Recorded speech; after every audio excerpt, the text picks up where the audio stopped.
Okay, good morning. എല്ലാവരോടും പെട്ടെന്ന് join ചെയ്യാൻ പറയാം. ഓക്കെ, ഞാൻ നിങ്ങൾക്ക് സ്ക്രീൻ പ്രസന്റ് ചെയ്യുന്നുണ്ട്, നമുക്ക് നോക്കാം. അറ്റൻഡൻസ് ഞാൻ മൊബൈലിൽ മോണിറ്റർ ചെയ്യുന്നുണ്ട്. Okay, so coming to CS 405, നമ്മുടെ പേപ്പർ CS 405 ആണ്, computer system architecture.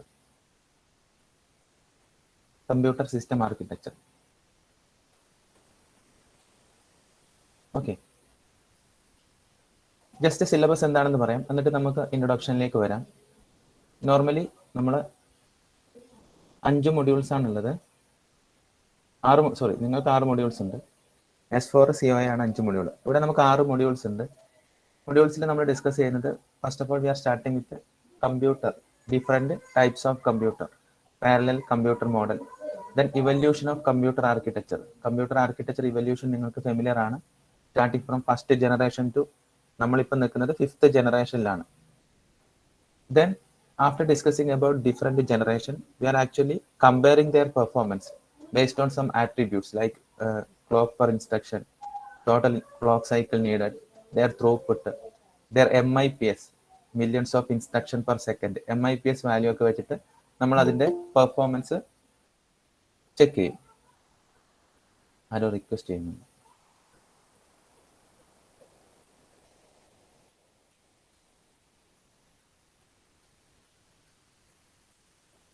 Okay, then നമ്മൾ പഠിക്കുന്നത് ആർക്കിടെക്ചർ ഡെവലപ്മെന്റ് കഴിഞ്ഞു. Then we are discussing about different type of processors. നമുക്ക് inside a computer multiple processors possible ആണ്.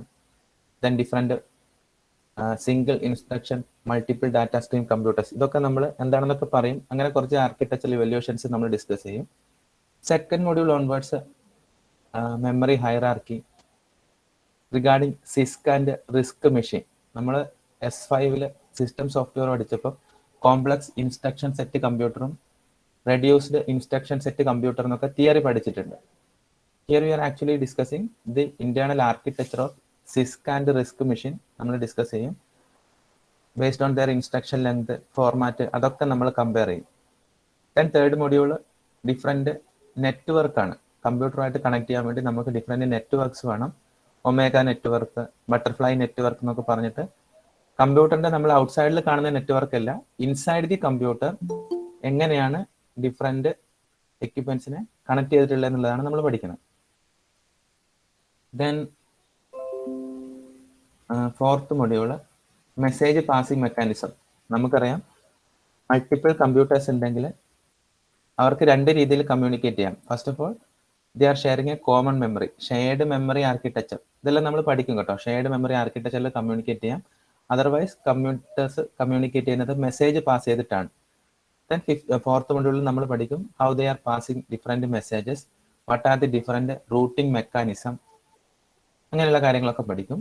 ദെൻ ഫിഫ്ത്ത് മൊഡ്യൂളിൽ instruction pipelining, arithmetic pipeline design ആണ്. Pipelining എന്ന് പറഞ്ഞ concept എന്താണെന്ന് ഈ ക്ലാസ്സിൽ നമ്മൾ ഡിസ്കസ് ചെയ്യും. So how we are performing instruction pipelining and arithmetic pipelining ആണ് fifth module. Then last module ആകുമ്പോഴേക്കും പാരലിസം എന്ന് പറയുന്ന ഒരു ടേം എന്താണെന്ന് ഈ ക്ലാസ്സിൽ നമ്മൾ പറയും. അതെങ്ങനെ ഇംപ്ലിമെന്റ് ചെയ്യാം, ഫൈൻ ഗ്രെയിൻ പാരലിസം എന്താണ്, ഹൈബ്രിഡ് ആർക്കിടെക്ചർ എന്താണ്. ചുരുക്കി പറഞ്ഞാൽ നമ്മൾ S4 പഠിച്ച COA ഉണ്ടല്ലോ, COAയുടെ ഒരു അഡ്വാൻസ്ഡ് വേർഷനാണ് കമ്പ്യൂട്ടർ സിസ്റ്റം ആർക്കിടെക്ചർ എന്ന് പറയുന്ന ഈ ഒരു ടോപ്പിക്.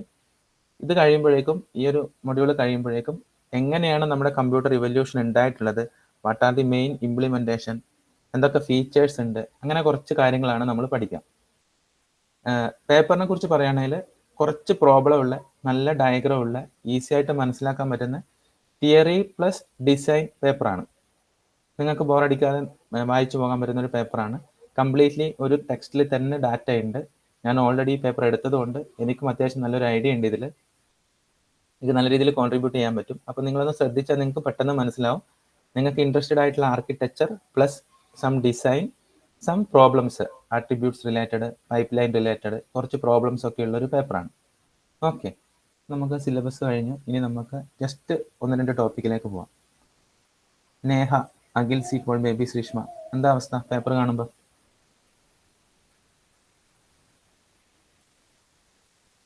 ഒന്ന് കമന്റ് ചെയ്ത് പഠിക്കാൻ പറ്റുമോ? പഠിക്കാൻ പറ്റും തോന്നുന്നുണ്ട്.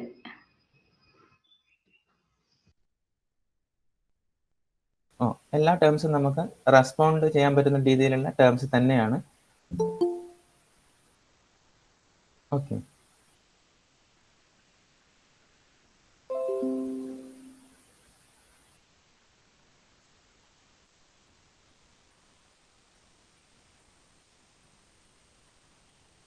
നിങ്ങളുടെ അറ്റൻഡൻസ് ഞാൻ കമ്പ്യൂട്ടറിലും മൊബൈലിലും മോണിറ്റർ ചെയ്യുന്നുണ്ട്. സോ ഫുൾ സ്ക്രീൻ പ്രസന്റേഷനിലേക്ക് ഞാൻ പോവാണ്.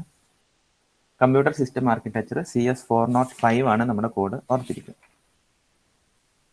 Okay, then what is a computer, how it involved അല്ലെങ്കിൽ ഇവല്യൂഷൻ സ്റ്റാർട്ടഡ്, ആ ഒരു കോൺസെപ്റ്റ് നിങ്ങൾക്കറിയാം.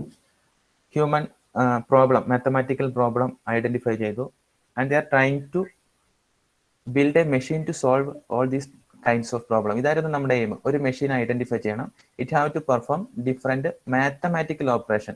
ആ ഒരു കോൺസെപ്റ്റ് ആയിരുന്നു ആദ്യം. കമ്പ്യൂട്ടർ എന്ന് പറയുന്ന കോൺസെപ്റ്റ് ആദ്യം വന്നിട്ടില്ല, അവിടെ മെമ്മറി എന്ന് പറയുന്ന കോൺസെപ്റ്റ് ആദ്യമില്ല, there is no program counter, instruction registers, അങ്ങനെയുള്ള കോൺസെപ്റ്റ് ഒന്നുമില്ല. പണ്ട് നമ്മൾ 500 BC തന്നെ ചൈനയിൽ അബാക്കസ് എന്ന് പറയുന്ന ഒരു സംഭവം, നമ്മൾ സ്ലേറ്റിന്റെ പുറകിലൊക്കെ കാണും. നമ്മൾ ചെറിയ ചെറിയ ടാസ്ക് പെർഫോം ചെയ്യാൻ വേണ്ടി നമ്മളൊരു ചെറിയ ബബിള് അപ്പുറം ഇപ്പുറം ഒക്കെ ഇട്ടിട്ട് മാത്തമാറ്റിക്കലി നമുക്ക് കുറെ കാൽക്കുലേഷൻ പെർഫോം ചെയ്യാൻ പറ്റും. ഈ ഒരു കോൺസെപ്റ്റിലായിരുന്നു കമ്പ്യൂട്ടിംഗ് നമ്മൾ സ്റ്റാർട്ട് ചെയ്തത്. ക്യാരി പ്രൊപ്പഗേഷൻ ഒക്കെ പെർഫോം ചെയ്ത് ഡെസിമൽ അരിത്തമെറ്റിക് പെർഫോം ചെയ്യാൻ വേണ്ടിയിട്ടായിരുന്നു. അബാക്കസ് എന്ന് പറഞ്ഞാൽ മാത്തമാറ്റിക്സിൽ കമ്പ്യൂട്ട് ചെയ്യാന്നുള്ള ഒരു എയിമിലായിരുന്നു നമ്മൾ സ്റ്റാർട്ട് ചെയ്തത്. ദെൻ 1642 ആ ഒരു ഏജിൽ നമ്മൾ എന്ത് ചെയ്തു, മെക്കാനിക്കൽ ആഡർ, സബ്സ്ട്രാക്ടർ, ആ ഒരു കോൺസെപ്റ്റ് കൊണ്ടുവന്നു 1962-ലാണ്. ബ്ലേസ് പാസ്കൽ എന്ന് പറയുന്ന ഒരു സയന്റിസ്റ്റ് ആണ്. Blaise Pascal initially introduce the concept of an adder and subtractor circuit in France.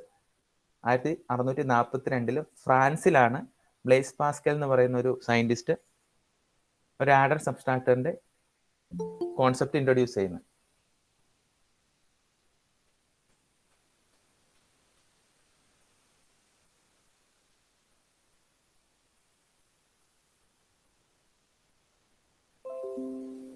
Okay, just note ചെയ്യാം, 1642 Blaise Pascal in France. Next evolution in 1827 ഇംഗ്ലണ്ടിലായിരുന്നു. Charles Babbage ആണ് ഇംഗ്ലണ്ടിൽ പോളിനോമിയൽ ടാസ്ക് ഒക്കെ perform ചെയ്യാൻ വേണ്ടിയിട്ട് ഒരു ഡിഫറൻസ് എൻജിൻ ഇൻട്രൊഡ്യൂസ് ചെയ്യുന്നത്. 1827 Charles Babbage polynomial എന്ന് പറയാം ഇൻ മാത്സ് കുറച്ചുകൂടി കോംപ്ലിക്കേറ്റഡ് ആയിട്ടുള്ള ടാസ്ക് പെർഫോം ചെയ്യാൻ വേണ്ടി. അപ്പൊ ആ ഒരു ട്രാൻസ്ഫോർമേഷൻ നിങ്ങൾ നോക്കുക. Initially then we are going for adder and subtractor. In 1827 we are coming to polynomial task ഒക്കെ പെർഫോം ചെയ്യാൻ വേണ്ടി ചാൾസ് ബാബേജ് ഒരു മെഷീൻ ഇൻട്രൊഡ്യൂസ് ചെയ്യുന്നു. നെക്സ്റ്റ് ഇൻ 1941 ജർമ്മനിയിൽ കൊണാഡ് സൂസ് എന്ന് പറയുന്ന ഒരാളാണ് ഒരു ബൈനറി മെക്കാനിക്കൽ കമ്പ്യൂട്ടർ ഇൻട്രൊഡ്യൂസ് ചെയ്യുന്നത്. Konrad Zuse introducing a binary mechanical computer in Germany 1941. ഇതൊന്നും എക്സാമിന് ചോദിക്കുന്നതല്ല, പക്ഷെ നിങ്ങൾ ജസ്റ്റ് ഒന്ന് ഓർത്തിരിക്കുക, ഒരു ക്വിസ് പോലെ ചോദിക്കുമ്പോൾ ഓർക്കാം. In 1944 Harvard Mark 1944 Harvard mark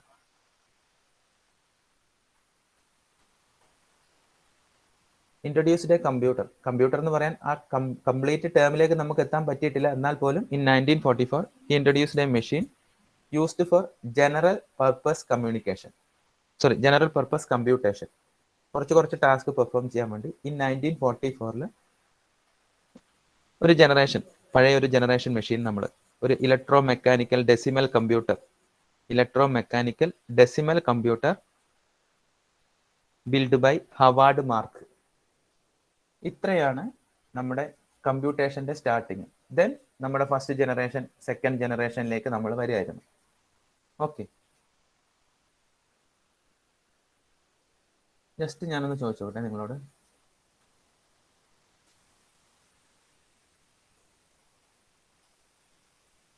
Abhinand MC, good morning. Good morning sir. Okay, Abhinand ഒന്ന് ജസ്റ്റ് മനസ്സിലാക്കാം. In 500 BC we starting with abacus, then polynomial problems നമ്മൾ സോൾവ് ഔട്ട് ചെയ്യാൻ ശ്രമിച്ചു. Then we are performing with the binary numbers. Finally 1944 ആകുമ്പോഴേക്കും decimal calculation ഒക്കെ perform ചെയ്യാൻ പറ്റുന്ന രീതിയിൽ ഒരു മെഷീൻ, കമ്പ്യൂട്ടർ എന്ന് പറയാനായിട്ടില്ല, ഒരു മെഷീൻ നമ്മൾ ബിൽഡ് ചെയ്ത് ഇങ്ങനെ നിൽക്കുകയാണ്. ഇനി നമ്മൾ എന്ത് ചെയ്യുന്നു, കോൺസെപ്റ്റ് ഓഫ് കമ്പ്യൂട്ടറിലേക്ക് പോവാണ്. ഫസ്റ്റ് ജനറേഷൻ, സെക്കൻഡ് ജനറേഷൻ എന്നൊക്കെ പറഞ്ഞിട്ട്. അഭിനന്ദന് അറിയാവോ ഫസ്റ്റ് ജനറേഷൻ കമ്പ്യൂട്ടേഴ്സ് എന്തായിരുന്നു? First generation computers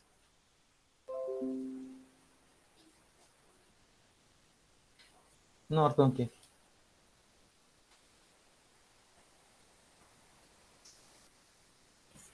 Abhinand, Advaith അവിടെ ഉണ്ടോ? First generation computers.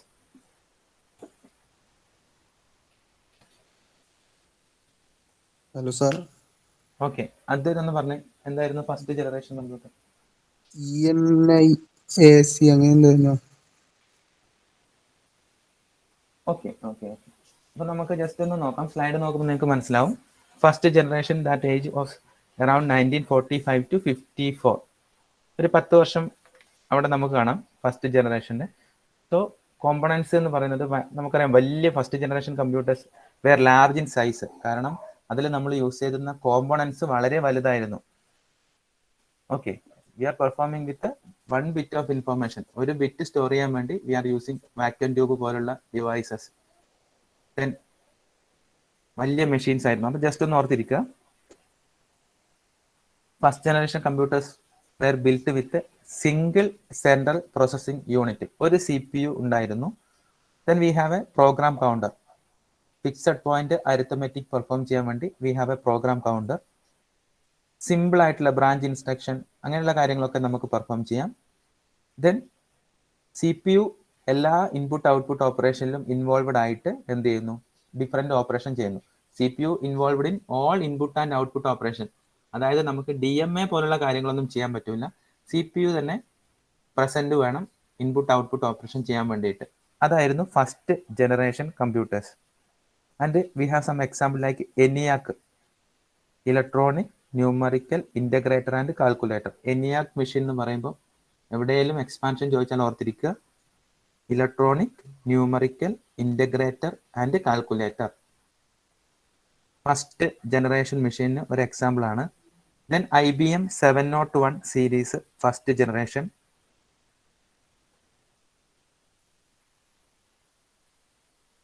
ഓക്കെ, ഈ സ്ലൈഡ് ഒന്ന് സ്ക്രീൻഷോട്ട് ചെയ്യാം.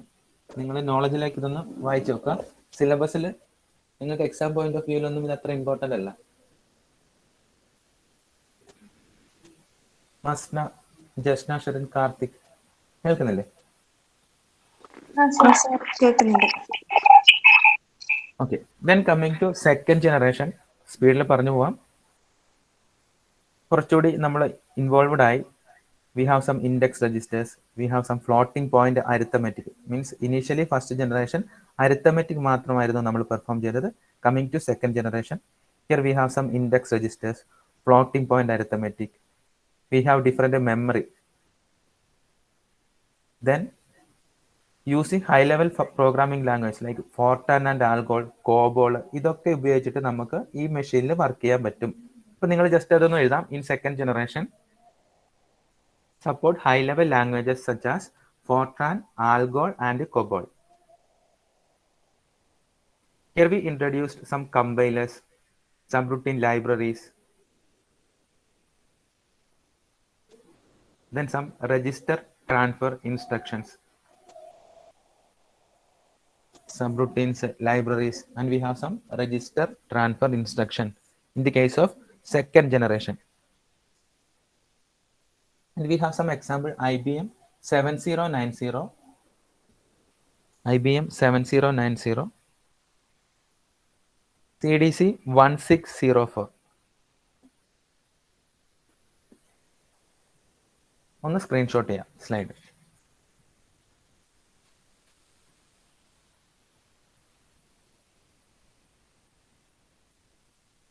അനഘ, അഞ്ജലി, അഞ്ജിത ഒന്ന് റെസ്പോണ്ട് ചെയ്തേ. Akhil C Paul.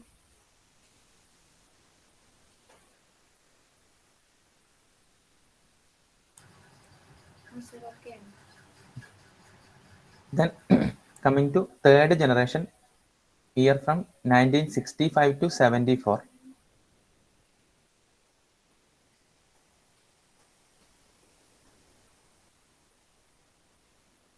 Here we have micro-programmed control.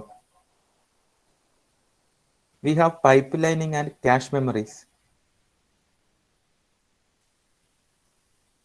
And we started implementing multi-program concept. And we started implementing multi-program concept. ഇനി നിങ്ങൾ ഓർത്തിരിക്കുക, what is micro programmed control unit. ഇപ്പൊ നിങ്ങൾ പണ്ട് പഠിച്ചിട്ടുണ്ട് in സിഒയെ, we can generate control signal with the help of hardwired control unit and micro-programmed control unit. So in third generation onwards, we are starting with micro-programmed control unit, which means in order to generate control signal, we have some instruction which is already stored in a memory. അതായിരുന്നു micro programmed control unit എന്ന് പറയുന്നത്. ഇനി hard wired ആണെങ്കിലോ, ഈ task perform ചെയ്യാനുള്ള control signals നമ്മൾ generate ചെയ്യുന്നത് hardware സർക്യൂട്ടിലാണ്. രണ്ട് രീതിയിൽ. അപ്പൊ നിങ്ങൾ ഇത്രയും ഓർക്കണ്ടു, we can generate control signals. Control signal എന്ന് പറഞ്ഞാൽ എന്താ? ആക്ച്വലി കമ്പ്യൂട്ടറിൽ ഡിഫറെന്റ് ടാസ്ക് സീക്വൻസ് ചെയ്യാനുള്ള കൺട്രോൾ സിഗ്നൽസ് നമുക്ക് രണ്ട് രീതിയിൽ ജനറേറ്റ് ചെയ്യാം, മൈക്രോ പ്രോഗ്രാംഡ് അല്ലെങ്കിൽ ഹാർഡ്വെയർ. അപ്പൊ മൈക്രോ പ്രോഗ്രാംഡ് എന്ന് പറഞ്ഞൊരു കോൺസെപ്റ്റ് തന്നെ ഇൻ തേർഡ് ജനറേഷൻ ഓൺവേർഡ്സ് നമ്മൾ യൂസ് ചെയ്തു. Then we have concept of cache memory, then multi programming concept. ഇതൊക്കെ നമ്മൾ തേർഡ് ജനറേഷനിൽ ഇംപ്ലിമെന്റ് ചെയ്തു. Okay, then multi programming concept നമുക്ക് എന്താ ഇൻട്രൊഡ്യൂസ് ചെയ്തത്? It's A concept introduced the features of time sharing operating system. Third generation ആയപ്പോൾ തന്നെ we can go for multi programming. So ആ ഒരു ഏജിലാണ്, ആ ഒരു ഇറയിലാണ് നമ്മൾ എന്ത് ചെയ്യുന്നത്? ടൈം ഷെയറിംഗ് ഓപ്പറേറ്റിംഗ് സിസ്റ്റം എന്ന് പറയുന്നൊരു കോൺസെപ്റ്റ് ഇംപ്ലിമെന്റേഷൻ സ്റ്റാർട്ട് ചെയ്യുന്നത്. ഒന്ന് നോട്ട് ചെയ്ത് വെക്കുക. Time sharing operating system. Multi programming എന്ന് പറഞ്ഞാൽ എന്താ? It's possible to run multiple programs by an processor. നമുക്ക് പ്രോസസറിൽ അത് ചെയ്യാൻ പറ്റും. മൾട്ടി യൂസർ ആപ്ലിക്കേഷൻസ് റൺ ചെയ്യാൻ പറ്റും. സോ ഇതൊക്കെ സപ്പോർട്ട് ചെയ്യാൻ വേണ്ടി ടൈം ഷെയറിംഗ് ഓപ്പറേറ്റിംഗ് സിസ്റ്റം എന്ന് പറഞ്ഞ കോൺസെപ്റ്റ് നമ്മൾ ബിൽഡ് ചെയ്യാൻ സ്റ്റാർട്ട് ചെയ്യുന്നത് ഈ ഒരു ഇറയിലാണ്, ഓർത്തിരിക്കുക. ഓക്കെ, അഞ്ജലി, അഞ്ജിത, അനുഗ്രഹ്, നമുക്ക് ഫോർത്ത് ജനറേഷനിലേക്ക് പോവാം. Baby Sreeshma. Okay sir. Okay, then coming to fourth generation 1975 to 1990. അപ്പൊ ഞാൻ ജനിക്കാനാവുന്ന കാലം 1990 ഞാൻ ജനിക്കുമ്പോഴേക്കും ഫോർത്ത് ജനറേഷൻ അവിടെ അവസാനിച്ചു. ഞാൻ ഫിഫ്ത്ത് ജനറേഷനിലാണ് ജനിക്കുന്നതെന്ന് ഓർക്കാം, സന്തോഷമുണ്ട്. then there we used some technology like very large scale integration, means കോമ്പണൻസിനൊക്കെ ലാർജ് സ്കെയിൽ ഇന്റഗ്രേറ്റ് ചെയ്തിട്ട് ഒരു IC ഒക്കെ ബിൽഡ് ചെയ്ത് അതിലേക്ക് ട്രാൻസിസ്റ്റേഴ്സും കപ്പാസിറ്ററും ഒക്കെ അടിച്ച് കയറ്റി വെച്ച് ഭയങ്കര കമ്പ്യൂട്ടിംഗ് പവർ ഉള്ള സിമ്പിൾ ചിപ്പിൽ തന്നെ ഈ പറയുന്ന കാര്യങ്ങളൊക്കെ കൊണ്ടുവന്ന് fourth generation computer, multi processors, multi computers, vector super computer എന്നൊക്കെ പറഞ്ഞ് ഹൈ എൻഡിൽ നിൽക്കുമ്പോഴാണ് ഞാൻ ജനിക്കുന്നത്. ഓക്കെ, അപ്പൊ നിങ്ങൾ ഓർക്കുക, ഈ fourth generation we have computers that use shared memory concept. മെമ്മറിനൊക്കെ ഷെയർ ചെയ്ത് യൂസ് ചെയ്യാൻ തുടങ്ങി, shared memory concept. there we have multi processing operating system. we have different special high level languages. 90 ഒക്കെ ആകുമ്പോഴേക്കും special high level languages introduce ചെയ്തു. and compiler is capable of performing parallelism. Parallelism എന്ന് പറഞ്ഞൊരു term just ഒന്ന് പറഞ്ഞുതരാം. Multiple ഇൻസ്ട്രക്ഷനെ at A time നമ്മൾ operate ചെയ്യുന്നതിനാണ് parallelism എന്ന് പറയുന്നത്, പാരലൽ ആയിട്ട് ചെയ്യുന്നതിന്. പാരലലിസം എന്ന് പറയുന്ന കോൺസെപ്റ്റ് ഫോർത്ത് ജനറേഷൻ ആകുമ്പോഴാണ് നമ്മൾ ഇൻട്രൊഡ്യൂസ് ചെയ്യുന്നത്. So in fourth generation computer is capable for executing multiple instructions. ഒന്ന് ഓർത്തിരിക്കുക, ഫോർത്ത് ജനറേഷൻ. ഇപ്പൊ എന്തൊക്കെ കൊണ്ടുവന്നു? Concept of shared distributed memory, multi-processing operating system, some special languages, and compiler is capable of performing parallelism.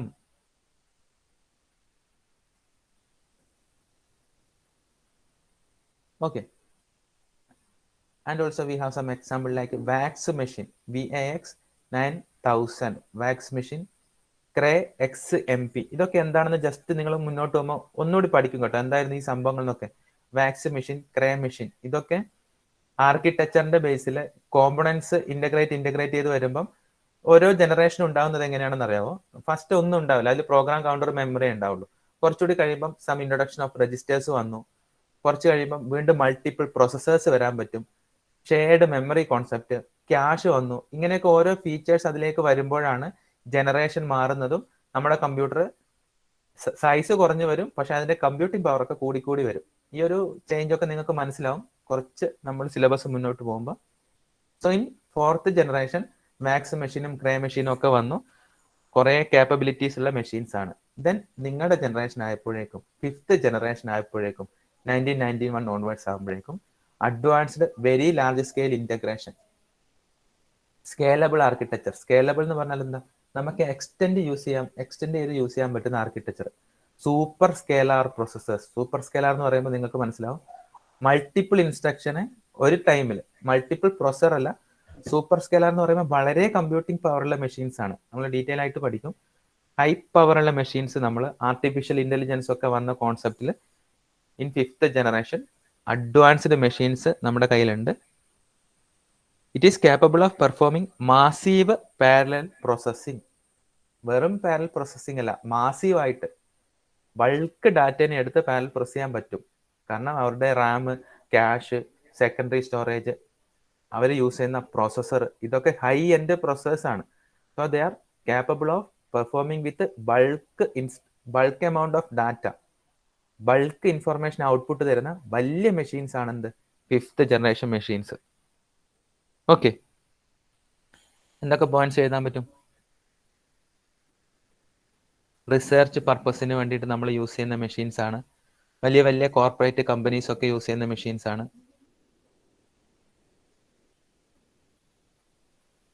Tetra flops എന്നാണ് പറയട്ടോ. 10⁻12 floating point operation per second ചെയ്യാൻ പറ്റുന്നതാണ് 5th generation computer എന്ന് പറയുന്നത്. പണ്ട് നിങ്ങൾ നോക്കുക, ഒരു അരിത്തമെറ്റിക് ചെയ്തു, in order to perform a floating point operation ചെയ്യാൻ വേണ്ടിയിട്ട് നമ്മൾ ഒരു മെഷീൻ തന്നെ കണ്ടുപിടിക്കേണ്ടി വന്നു. പക്ഷേ കമ്മിങ് ടു 5th ജനറേഷൻ, അവർ 5th generation machines are capable of performing 10⁻12, വലിയ നമ്പറാണ്, 10⁻12 floating point operation per second perform ചെയ്യാൻ പറ്റുന്നതാണ് 5th ജനറേഷൻ മെഷീൻ. അപ്പൊ നമ്മളുടെ ആ ഒരു എന്താ പറയാ, നോളജിന്റെ ആ ലെവലും ആ ഒരു ഇവല്യൂഷനും different integration, small scale integration, very large scale integration, ഇങ്ങനെയുള്ള ടേംസ് ഒക്കെ ജസ്റ്റ് ഒന്ന് ഓർത്തിരിക്കുക. സ്ലൈഡ് ഒന്ന് ബാക്കിലേക്ക് പോവാണ്. സ്റ്റാർട്ടഡ് വിത്ത് 5000 BC, 2021 വന്ന് നിൽക്കുന്നു. ആഫ്റ്റർ 944 കഴിഞ്ഞപ്പം നമ്മൾ കമ്പ്യൂട്ടർ ജനറേഷൻസിനെ കുറിച്ച് ഐഡന്റിഫൈ ചെയ്ത് കഴിഞ്ഞു. ആദ്യത്തെ 10 വർഷം first generation, large in size, vacuum tubes, അതിന്റെ എക്സാമ്പിൾസ് ഒക്കെ ഓർത്തിരിക്കുക. ദെൻ സെക്കൻഡ് ജനറേഷൻ മെമ്മറിയുടെ കോൺസെപ്റ്റ് വന്നത്. 3rd ജനറേഷനിൽ ടൈം ഷെയറിംഗ് ഓപ്പറേറ്റിംഗ് സിസ്റ്റം വന്നത്. 4th ജനറേഷനിൽ മൾട്ടിപ്പിൾ പ്രോസസ്സേഴ്സ് വന്നത്. 5th ജനറേഷനിൽ ഹൈ കമ്പ്യൂട്ടിംഗ് പവർ വന്നത്. ഇതൊക്കെ ഒന്ന് ഓർത്തിരിക്കുക. ഓക്കെ, ഒന്ന് റിലാക്സ് ചെയ്ത എല്ലാവരും. നിതിൻ ബാബു, നഫ, നേഹ, കീർത്തന, ഈ പറഞ്ഞതൊക്കെ ഒന്ന് ഓർത്തിരിക്കൂല? Rizwin,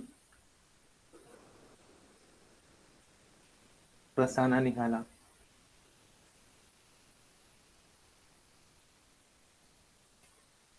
Devika, Karthik, Keerthana. Okay Rasana, thank you. എല്ലാ ക്ലാസ്സിലും ഇതുപോലെ റെസ്പോണ്ട് ചെയ്യുക. ഫസ്റ്റ് അവർ മാത്രം ആക്റ്റീവായ പോരാ, നിങ്ങൾ പിന്നെ നല്ല ബാച്ചാണ്, അത്യാവശ്യം റെസ്പോൺസുള്ള ബാച്ചാണ്. ആ ഒരു റിവ്യൂ എപ്പോഴും കീപ്പ് ചെയ്യുക. അത്യാവശ്യം പറ്റുന്ന പോലെയൊക്കെ നല്ല രീതിയിൽ ലിസൺ ചെയ്യുക. Okay, good morning Rizwin. Okay, then ഒരു തിയറി പറയാം. ഇൻ ദിസ് ഡയഗ്രാം നമുക്ക് എന്തൊക്കെ കാണാൻ പറ്റുന്നുണ്ട്? There is an operating system, some hardware architecture, some application softwares ഉണ്ടെന്ന് മനസ്സിലായി. Then left side, some computing problems. We are creating algorithm and data structures. Then we are trying to solve this problem with the help of high level language. ഇവിടെ high level language ഉണ്ട്. Then അതിനെ compile ചെയ്തൊക്കെ കഴിയുമ്പോൾ നമുക്കതിനെ workout ചെയ്യാൻ പറ്റും. ഇത് തന്നെയാണ് സ്റ്റേറ്റ് ഓഫ് കമ്പ്യൂട്ടിംഗ്. എങ്ങനെ നമ്മൾ കമ്പ്യൂട്ടർ ഉപയോഗിച്ചിട്ട് നമ്മുടെ റിയൽ ലൈഫ് പ്രോബ്ലം സോൾവ് ചെയ്യുന്നു എന്നുള്ളതാണ് സ്റ്റേറ്റ് ഓഫ് കമ്പ്യൂട്ടിംഗിൽ നമ്മൾ പറയുന്നത്. So these are the main elements of modern computers. Main elements of modern computers. അപ്പൊ എന്താണ് നമ്മുടെ എയിം എന്ന് ഓർക്കുക. റിയൽ ലൈഫിൽ നമ്മളിപ്പം ഇനീഷ്യലി യൂസിങ് അബാക്കസ് നമ്മൾ എന്ത് ചെയ്തു, ഡിജിറ്റിനെ ഒക്കെ കാൽക്കുലേറ്റ് ചെയ്തു. Then we think about some floating point numbers, അത് നമ്മൾ സോൾവ് ഔട്ട് ചെയ്തു. Then we are starting working with polynomials, അത് നമ്മൾ വർക്ക്ഔട്ട് ചെയ്തു. കമ്മിങ് ടു ഡെസിമൽ, അതൊക്കെ നമ്മൾ വർക്ക്ഔട്ട് ചെയ്തു. ഒക്കെ മാത്സ് ആണ്. ഇനി ഡെയിലി ലൈഫിൽ കമ്പ്യൂട്ടേഴ്സ് യൂസ് ചെയ്യാൻ തുടങ്ങിയപ്പം കോൺസെപ്റ്റ് ഓഫ് സോഫ്റ്റ്വെയർസ് വന്നപ്പോൾ നമ്മൾ എന്ത് ചെയ്തു, we are building software for real life applications, library management system, transaction ചെയ്യാൻ വേണ്ടിയിട്ടുള്ളത്, പിന്നെ ഡെസ്ക്ടോപ്പ് ആപ്ലിക്കേഷൻ, ഗെയിംസ്, ഇതൊക്കെ നമ്മൾ ഓരോ സോഫ്റ്റ്വെയർ യൂസ് ചെയ്തിട്ട് ബിൽഡ് ചെയ്തു. അപ്പം നിങ്ങൾ നോക്കുക എങ്ങനെ നമ്മൾ ഇത് ചെയ്യുന്നു എന്നുള്ളതിൻ്റെ ഒരു ചെറിയ റെപ്രസെൻറ്റേഷൻ ആണ്. ഇൻ റിയൽ ലൈഫ് നമ്മളൊരു പ്രോബ്ലം ഐഡന്റിഫൈ ചെയ്ത് കഴിഞ്ഞു. We are identifying a problem. ഇനി we are using computer to solve that problem. Data process ചെയ്യാനാണേലും ഡാറ്റ സ്റ്റോർ ചെയ്യാനാണേലും മാനിപ്പുലേറ്റ് ചെയ്യാനൊക്കെ നമ്മൾ കമ്പ്യൂട്ടറാണ് യൂസ് ചെയ്യുന്നതെന്ന് ഓർക്കുക. ആ ഒരു പ്രോബ്ലത്തിനെ നമ്മൾ എന്ത് ചെയ്യണം, കമ്പ്യൂട്ടറിന് മനസ്സിലാവുന്ന രീതിയിലേക്ക് മാറ്റണേൽ നമ്മൾ കമ്പ്യൂട്ടർ സയൻസുകാർ എന്ത് ചെയ്യുന്നു, first of all we are building an algorithm. Problem solve ചെയ്യാൻ first of all we are building an algorithm. Algorithm build ചെയ്യുമ്പോൾ അതിന്റെ ഡാറ്റ സ്ട്രക്ചേഴ്സ് നമ്മുടെ കോൺസെപ്റ്റിൽ ഉണ്ടാവണം. ഡാറ്റ സ്ട്രക്ചർ എന്ന് പറഞ്ഞാൽ എന്താ, how we are organising the data. നമ്മൾ ഇൻപുട്ടായിട്ട് കൊടുക്കുന്ന ഡാറ്റേനെ നമ്മൾ എങ്ങനെ ഓർഗനൈസ് ചെയ്യണം, നമ്മൾ എങ്ങനെ പ്രോസസ്സ് ചെയ്യണം, നമുക്കതിനെ എങ്ങനെ ഈസിലി ആക്സസ് ചെയ്യാൻ പറ്റും, അങ്ങനെയൊക്കെയുള്ള കോൺസെപ്റ്റിൽ നമുക്ക് എന്ത് വേണം, കമ്പ്യൂട്ടിംഗ് പ്രോബ്ലം ഐഡന്റിഫൈ ചെയ്ത് കഴിഞ്ഞാൽ we have to identify one algorithm and data structures. നിങ്ങൾക്കറിയാതെ ദെൻ നമ്മുടെ ഹാർഡ്വെയർ റിസോഴ്സ് എന്ന് പറയുന്നത് നമ്മുടെ പ്രോബ്ലം സോൾവ് ചെയ്യാൻ ക്യാപ്പബിൾ ആയിരിക്കണം. അതായത് വലിയ വലിയ ഇൻസ്ട്രക്ഷൻസ് ഒക്കെ നമ്മൾ ഉണ്ടാക്കി നമ്മളെ ഹാർഡ്വെയറിന് അതിനനുസരിച്ച് പെർഫോം ചെയ്യാൻ പറ്റിയിട്ടില്ലെങ്കിൽ എന്ത് സംഭവിക്കും, സിസ്റ്റത്തിന് അത് വർക്ക് ചെയ്യാൻ പറ്റൂല. നമുക്കറിയാം some softwares working with 32-bit operating systems only, some require 64-bit hardware. Mean ചെയ്യുന്നത് എന്താ, അത്രയും കേപ്പബിൾ ഹാർഡ്വെയർ ഉണ്ടെങ്കിൽ മാത്രമേ ആ ഒരു സോഫ്റ്റ്വെയർ വർക്ക് ചെയ്യുള്ളൂ. സോ ഒരു സോഫ്റ്റ്വെയർ നമ്മൾ ഉണ്ടാക്കുമ്പോൾ ഹാർഡ്വെയർ റിസോഴ്സിനെ കുറിച്ച് നമ്മൾ ചിന്തിക്കണം. Then operating system which we are working. നമുക്കറിയാം ഇന്നത്തെ ഈ ഒരു മോഡേൺ കമ്പ്യൂട്ടിംഗ് എൻവയോൺമെന്റിൽ വിൻഡോസ് അവൈലബിൾ ആണ്, മാക്കിൻടോഷ് മാക് ഓപ്പറേറ്റിംഗ് സിസ്റ്റം ഉണ്ട്, ലിനക്സ് ഓപ്പറേറ്റിംഗ് സിസ്റ്റം ഉണ്ട്. ഇപ്പൊ എങ്ങനെയുള്ള ആപ്ലിക്കേഷൻസ് ആണ് നമ്മൾ ബിൽഡ് ചെയ്യുന്നത്, അതിനെ ഡിപ്പെൻഡ് ചെയ്തിട്ട് നമുക്ക് ഓപ്പറേറ്റിംഗ് സിസ്റ്റം എന്താ വേണ്ടതെന്ന് ഡിസൈഡ് ചെയ്യാം. Then system software support. നമ്മളൊരു സോഫ്റ്റ്വെയർ ബിൽഡ് ചെയ്യുമ്പോൾ we have to go for combine different system softwares, text editing tool, ഇതൊക്കെ നിങ്ങൾ X6 പഠിച്ചാണ്, 5 പഠിച്ചാണ്. സിസ്റ്റം സോഫ്റ്റ്വെയർ എന്ന് പറയുമ്പോൾ we need a system software like text editor to build an application. നമുക്കത് compile ചെയ്യാൻ കമ്പൈലർ വേണം. We have linker and loader, മെമ്മറിയിലേക്ക് പ്ലേസ് ചെയ്യാൻ അതൊക്കെ ഉണ്ട്. കമ്പൈലർ സപ്പോർട്ട്, ഇതൊക്കെ ഉണ്ടെങ്കിൽ മാത്രമേ നമുക്കതിനെ ബിൽഡ് ചെയ്തെടുത്തിട്ട് ഒരു എക്സിക്യൂട്ടബിൾ പാർട്ടാക്കി മാറ്റാൻ പറ്റുള്ളൂ. അപ്പം ഇത്രയും കോൺസെപ്റ്റിൽ നിങ്ങൾ ഐഡന്റിഫൈ ചെയ്യണം a computing modern computing environment starting with a problem. Then we are identifying algorithm and data structures in order to solve the problem. ശരിക്കും ആ പ്രോബ്ലത്തിന് നമ്മൾ സ്റ്റേറ്റ് ചെയ്യാണ് ചെയ്യുന്നത് എന്ത് വർക്ക് ചെയ്യണം എന്നുള്ളത്.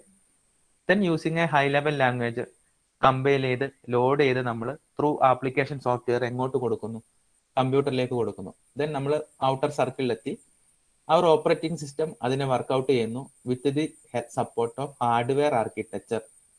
ഹാർഡ്വെയർ ആർക്കിടെക്ചറിൽ അത് വർക്ക്ഔട്ട് ചെയ്യുന്നു. ഫൈനലി നമുക്ക് റിസൾട്ട് ഒക്കെ വരുമ്പോൾ we can monitor or identify the performance of the system. എത്രമാത്രം രീതിയിൽ പെർഫോം ചെയ്യാൻ പറ്റുന്നുണ്ട്, പെർഫോമൻസ് ഇവല്യൂഷൻ നമുക്ക് ഐഡന്റിഫൈ ചെയ്യാൻ പറ്റും. ഇതാണ് ഈ ഒരു കമ്പ്യൂട്ടിംഗ് പ്രോബ്ലത്തിന്റെ ഒരു ഔട്ടർ എൻവയോൺമെന്റ് എന്ന് പറയുന്നത്. ജസ്റ്റ് ഒരാൾ ഇതൊന്ന് പറഞ്ഞേ, എന്തൊക്കെ മനസ്സിലായി? ആദർശ് ഒന്ന് കമ്മ്യൂണിക്കേറ്റ് ചെയ്ത് നോക്കിയേ. ആദർശിന് ഈ ഡയഗ്രാം കാണുമ്പോ എന്ത് തോന്നുന്നു?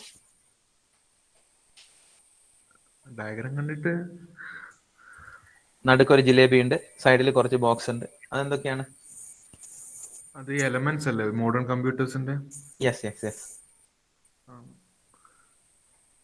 അപ്പം ലെഫ്റ്റ് സൈഡിൽ എഴുതിയ പോയിന്റ്സ് തന്നെ ഓർത്താൽ മതി. We are using a computer to solve the problem. Computing problem ആവാം, ട്രാൻസാക്ഷൻ പ്രോബ്ലം ആവാം, അല്ലെങ്കിൽ റിയൽ ലൈഫിൽ വരുന്ന എന്തെങ്കിലും പ്രോബ്ലംസ് ആവാം. അതായത് ഡാറ്റ പ്രോസസ് ചെയ്യാനുള്ള ഒരു പ്രോബ്ലം, മാനേജ് ചെയ്യാനുള്ള ഒരു പ്രോബ്ലം. റിയൽ ലൈഫിലെ ടെൻഷനും സ്ട്രെസ്സും ഒന്നും അല്ല ഞാൻ ഉദ്ദേശിച്ചത്. റിയൽ ലൈഫിൽ ഡാറ്റ സ്റ്റോർ ചെയ്യാനുള്ള ഒരു പ്രോബ്ലം, ഡാറ്റ മാനിപ്പുലേറ്റ് ചെയ്യാനുള്ള പ്രോബ്ലം, ഫ്യൂച്ചറിലേക്ക് യൂസ് ചെയ്യാനുള്ള ഒരു പ്രോബ്ലം. അങ്ങനെ നമ്മൾ കമ്പ്യൂട്ടിങ്ങിലേക്ക് കൺസിഡർ ചെയ്യുമ്പോൾ വരുന്ന പ്രോബ്ലം സോ അത് സോൾവ് ഔട്ട് ചെയ്യാൻ വേണ്ടി നമ്മൾ ഡാറ്റ സ്ട്രക്ചേഴ്സും അൽഗോരിതം യൂസ് ചെയ്തു. ആ ഒരു പ്രോബ്ലത്തിനെ, സപ്പോസ് ലൈബ്രറി മാനേജ്മെന്റ് സിസ്റ്റം ആണ് നിങ്ങളുടെ പ്രോബ്ലം എങ്കിൽ we are building with a high level language വെച്ച് അത് ബിൽഡ് ചെയ്യുന്നു. Then we are performing binding, compiling and loading. അപ്പൊ നിങ്ങൾക്ക് മനസ്സിലാവും ബൈൻഡിങ്, കമ്പൈലിംഗ്, ലോഡ് കഴിയുമ്പോഴേക്കും with the help of an application software അത് നമ്മുടെ മെമ്മറിയിൽ എത്തിയിട്ടുണ്ട്. Hardware is there, operating system is there, we are building that application. അത് നമ്മൾ ചെയ്യുന്നു. Then with the help of കുറെ പാരാമീറ്റേഴ്സ് ഉണ്ട്, അതിനെ നമുക്ക് മോണിറ്റർ ചെയ്യാനുള്ള കുറെ പാരാമീറ്റേഴ്സ്, ത്രൂപുട്ട് അങ്ങനെയൊക്കെ പറഞ്ഞ് കുറെ പാരാമീറ്റേഴ്സ് ഉണ്ട്. അതൊക്കെ വെച്ച് നമുക്ക് അതിന്റെ പെർഫോമൻസ് നമുക്ക് ഇവാലുവേറ്റ് ചെയ്യാനും പറ്റും.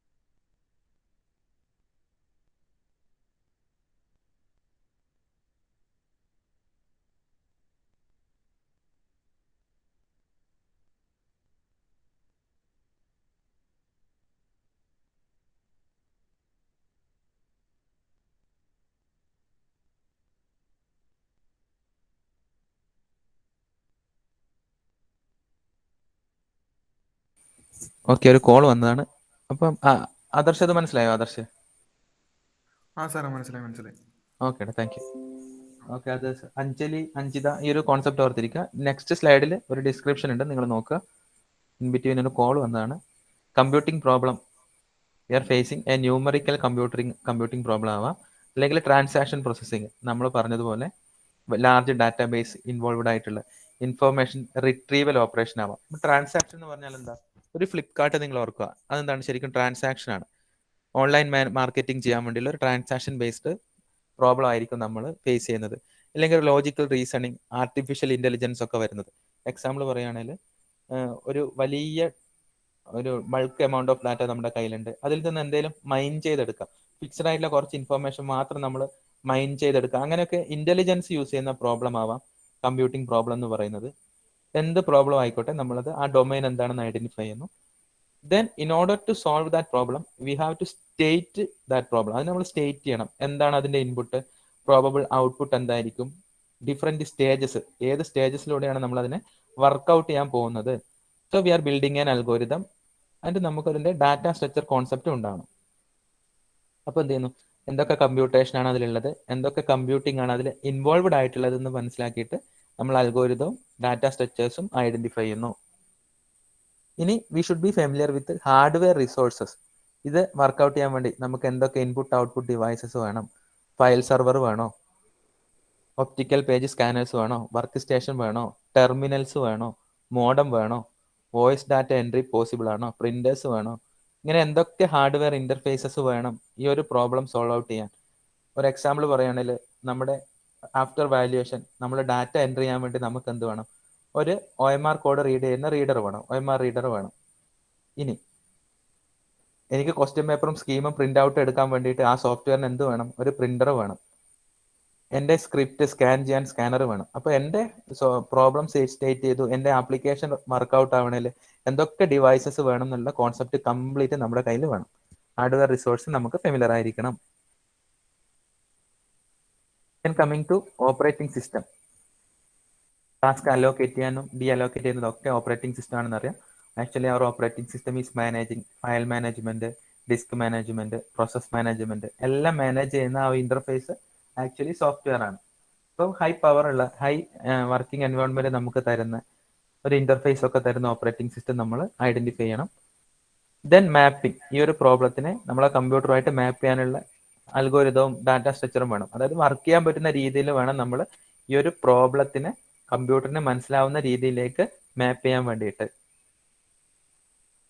Okay, then we require system software support like compiler, assembler, loader, ഇങ്ങനെയൊക്കെയുള്ള കാര്യങ്ങൾ ഉണ്ടെങ്കിൽ നമ്മൾ എഴുതിയ ഹൈ ലെവൽ പ്രോഗ്രാമിനെ നമുക്ക് കമ്പ്യൂട്ടറിന്റെ മെമ്മറിയിലേക്ക് മാറ്റാൻ പറ്റുള്ളൂ.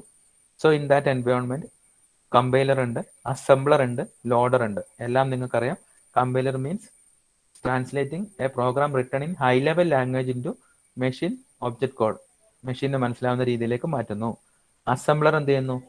കമ്പൈൽഡ് ഒബ്ജക്ട് കോഡ്, അതായത് അസംബ്ലി ലാംഗ്വേജ് പ്രോഗ്രാമിനെ ഹാർഡ്വെയറിന് മനസ്സിലാവുന്ന രീതിയിലേക്ക് മാറ്റുന്നു.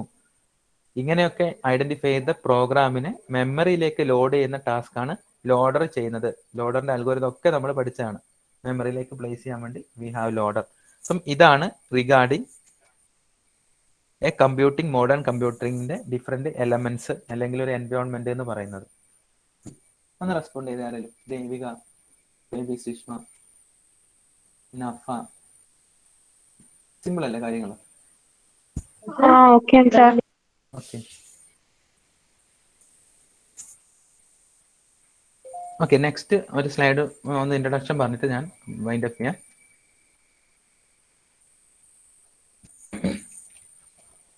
നമ്മുടെ കോൺസെപ്റ്റില് കമ്പ്യൂട്ടറിന്റെ ഇവല്യൂഷൻ തുടങ്ങിയപ്പം നമ്മൾ വോൺ ന്യൂമാൻ ആർക്കിടെക്ചർ എന്ന് പറഞ്ഞ ഒരു കോൺസെപ്റ്റിലാണ് നമ്മൾ കമ്പ്യൂട്ടറിനെ ഐഡന്റിഫൈ ചെയ്യുന്നത്. Von Neumann architecture. ഓക്കെ, ഇപ്പോൾ വോൺ ന്യൂമാൻ ആർക്കിടെക്ചർ പറയുന്നത് എന്താണ്? നമ്മുടെ കമ്പ്യൂട്ടറിൽ, ഞാനിപ്പോൾ ജസ്റ്റ് ഇവിടെ നിന്ന് വരക്കാൻ പോവാണ്. നമ്മുടെ കമ്പ്യൂട്ടറിൽ മെമ്മറി എന്ന് പറയുന്ന ഒരു കോൺസെപ്റ്റ് ഉണ്ട്. വോൺ ന്യൂമാൻ ആർക്കിടെക്ചർ പറയുന്നത് മെമ്മറി എന്ന് പറയുന്ന കോൺസെപ്റ്റ് ഉണ്ട്. Here we have a processor. നമ്മുടെ കയ്യിൽ പ്രോസസ്സർ ഉണ്ട്. Both data and instruction reside ചെയ്യുന്നത് ഈ മെമ്മറിയിലാണ്. ഇതാണ് വോൺ ന്യൂമാൻ പറഞ്ഞത്. ഈ മെമ്മറിയിലാണ് both data and instruction reside ചെയ്യുന്നത്. ദെൻ ഡാറ്റ എന്ന് പറഞ്ഞാൽ എന്താണ്, ഇൻസ്ട്രക്ഷൻ എന്താണ്, അതുകൂടി പറഞ്ഞിട്ട് നമുക്ക് നിർത്താം. കമ്പ്യൂട്ടറിൽ ഹൈ ലെവൽ ലാംഗ്വേജിൽ നമ്മളൊരു പ്രോഗ്രാം എഴുതുന്നു. And with the help of A compiler or interpreter, actually we are translating that program into machine code. മെഷീന് മനസ്സിലാവുന്ന രീതിയിലേക്ക് നമ്മൾ മാറ്റുന്നു. പണ്ട് നമ്മൾ പഠിച്ചിട്ടുണ്ട്, ഹൈ ലെവൽ ലാംഗ്വേജിൽ ഒരു പ്രോഗ്രാം എഴുതി സിസ്റ്റം സോഫ്റ്റ്വെയറിൽ നമ്മൾ അതിന്റെ അഡ്രസ് ഒക്കെ ജനറേറ്റ് ചെയ്തിട്ട് എങ്ങനെയാണത് മെഷീനിൽ കമ്പ്യൂട്ടറിന്റെ മെമ്മറിയിൽ ഉണ്ടാവുക, 17202D എന്നൊക്കെ പറഞ്ഞിട്ടായിരിക്കും. അതായത് എന്ത് പറഞ്ഞാലും ഏകദേശം നിങ്ങൾക്ക് ഇപ്പം മനസ്സിലാക്കി തരാം. ആഡ് എന്ന് പറയുന്ന ഒരു ഇൻസ്ട്രക്ഷൻ ഉണ്ടെന്ന് കരുതാം. ആഡ് A, B എന്ന് പറയുന്ന ഒരു ഇൻസ്ട്രക്ഷൻ ഉണ്ടെങ്കിൽ ആഡിന് കറസ്പോണ്ടിങ് ആയിട്ടുള്ള കോഡ്, മെഷീൻ കോഡ് എത്രയാണെന്ന് എനിക്ക് ഓർമ്മയില്ല. സപ്പോസ് 15 ആണെന്ന് ഓർക്കുക. A എന്ന് പറയുന്നത് എന്താണ്, അതിന്റെ വാല്യൂ. B എന്ന് പറയുന്നത് എന്താണ്, അതിന്റെ വാല്യൂ ഉണ്ടാവും. അപ്പം ഈ 15 കറസ്പോണ്ടിങ് ആയിട്ടുള്ള റെപ്രസെന്റേഷൻ, ആസ്കി വാല്യൂ ആണോ മെമ്മറി റെപ്രസെന്റേഷൻ ആണോ എന്താണെങ്കിലും പോലും അതിന്റെ റെപ്രസെന്റേഷനിൽ നമ്മൾ അതിനെ മെമ്മറിയിൽ ഇങ്ങനെ സ്റ്റോർ ചെയ്ത് വെക്കും. ഇതിനെയാണ് ആക്ച്വലി നമ്മൾ ഇൻസ്ട്രക്ഷൻ എന്ന് പറയുന്നത്. ഇനി ഡാറ്റ എന്ന് പറയുന്നത് എന്താ, പ്രോഗ്രാം എക്സിക്യൂട്ട് ചെയ്യുമ്പോൾ നമ്മളോട് യൂസറിനോട് പറയും എൻ്റർ എൻ എലമെന്റ് എന്നൊക്കെ പറഞ്ഞിട്ട് നമ്മളോട് കീബോർഡിൽ നിന്ന് ഡാറ്റ എൻ്റർ ചെയ്യാൻ പറയും. സപ്പോസ് നമ്മൾ 5 എൻ്റർ ചെയ്ത് കഴിഞ്ഞാൽ ഈ 5ഉം എങ്ങോട്ടാണ് പോകുന്നത്, മെമ്മറിയിലേക്കാണ് പോകുന്നത്. So according to von Neumann architecture both data and instructions are resides in memory. ഈ ഒരു കോൺസെപ്റ്റിലാണ് നമ്മൾ സ്റ്റാർട്ട് ചെയ്യുന്നത് von Neumann architecture. So instructions എന്ന് പറഞ്ഞാൽ എന്താ, നമ്മുടെ problem return in high level ലാംഗ്വേജിനെ കമ്പൈലർ ഓർ ഇന്റർപ്രിറ്റർ എന്ത് ചെയ്യുന്നു, ട്രാൻസ്ലേറ്റ് ചെയ്യുന്നു. കമ്പ്യൂട്ടറിന് മനസ്സിലാവുന്ന രീതിയിൽ ട്രാൻസ്ലേറ്റ് ചെയ്യുന്നു. അതിനെ എക്സിക്യൂട്ടബിൾ ഇൻസ്ട്രക്ഷൻ ആയിട്ട് നമ്മൾ മെമ്മറിയിൽ സ്റ്റോർ ചെയ്യുന്നു. ദെൻ ആ ഒരു ടാസ്ക് പെർഫോം ചെയ്യാൻ അസോസിയേറ്റ് ചെയ്ത് ചെയ്യുന്ന എലമെന്റ്സിനെയാണ് നമ്മൾ ഡാറ്റ എന്ന് പറയുന്നത്. ഡാറ്റ യൂസർ ഇന്ററാക്ട് ഒക്കെ ചെയ്യുമ്പോൾ ചിലപ്പം കീബോർഡിൽ നിന്നൊക്കെ എൻ്റർ ചെയ്ത് വരാം, അല്ലെങ്കിൽ മെമ്മറിയിൽ നിന്ന് തന്നെ നമ്മൾ സ്റ്റോർ ചെയ്ത ഡാറ്റനെ എടുത്തിട്ടായിരിക്കും ചിലപ്പം പ്രോസസ് ചെയ്യുന്നത്. വാട്ട് എവർ ഇറ്റ് ഈസ്, ഈ ടാസ്ക് പെർഫോം ചെയ്യാനുള്ള എലമെന്റിനെ നമ്മൾ ഡാറ്റ എന്ന് പറയുന്നു. ഇത് രണ്ടും മെമ്മറിയിലാണ് ഉള്ളത്. ഇതിനെ ആക്സസ് ചെയ്തിട്ട് വേണം നമ്മൾ ഡിഫറെന്റ് ടാസ്ക് ഒക്കെ പെർഫോം ചെയ്യാൻ. ഓക്കെ, ഇത്രയും പറഞ്ഞ് ഞാൻ വൈൻഡ് അപ്പ് ചെയ്യാം.